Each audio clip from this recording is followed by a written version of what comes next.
વડોદરા મહાનગરપાલિકાની સ્થાયી સમિતિની બેઠક આજરોજ પાલિકાની મુખ્ય કચેરી ખાતે મળી હતી, જેમાં વોર્ડ નંબર 6ના કાઉન્સિલર હેમિશાબેન ઠક્કર દ્વારા ડોર ટુ ડોરના ઇજારેદારને બ્લેકલિસ્ટ કરવાની માંગ સાથે કમિશનરને રજૂઆત કરવામાં આવી હતી। ગત થોડા દિવસો પહેલા ઝોન 2માં ડોર ટુ ડોર કચરાની ગાડીએ એક બાળકને અડફેટે લેતા તેનું મોત નીપજ્યું હતું।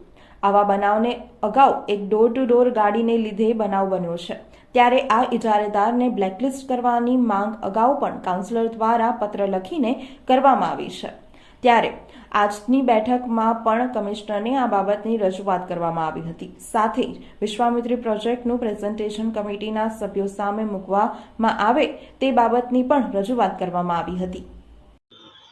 આજે સ્ટેન્ડિંગ કમિટીમાં કમિશનરશ્રી સમક્ષ જે થોડા દિવસ પહેલાં ઉત્તર ઝોનમાં ડોર ટુ ડોરની ગાડીથી એક બાળકનું એક્સિડન્ટ થઈને એનું મૃત્યુ થયું હતું, એના બાબતે કમિશનર સાહેબને પત્ર લખીને પણ અમે જાણ કરી હતી કે આ ઇજારદારને તાત્કાલિક લેવલ પર બ્લેકલિસ્ટ કરવામાં આવે।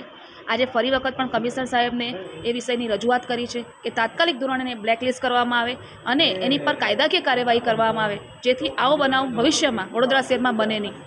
અને જે વિશ્વામિત્રી પ્રોજેક્ટ માટે પણ આજે કમિશનર સાથે ડિસ્કશન કરી કે પ્રોજેક્ટની પ્રેઝન્ટેશન પણ અમારા સૌ સ્ટેન્ડિંગના સભ્યો સમક્ષ મૂકે, જેથી અમારા પણ જે પણ વિચારો હોય, ઓપિનિયન હોય, જે પણ સલાહ સૂચનો હોય એ અમે પણ આપી શકીએ અને વડોદરા શહેરમાં જે આવી પૂરની પરિસ્થિતિ ફરી નિર્માણ ન પામે એના માટે બી જે પણ આયોજન કરવાનું છે એના માટે પ્રેઝન્ટેશન માટે અમે કમિશનર સાહેબ સમક્ષ રજૂઆત કરી છે। વડોદરાના સમાચાર જુઓ તથા આપણી ચેનલને સબસ્ક્રાઇબ કરો અથવા સંપર્ક કરો।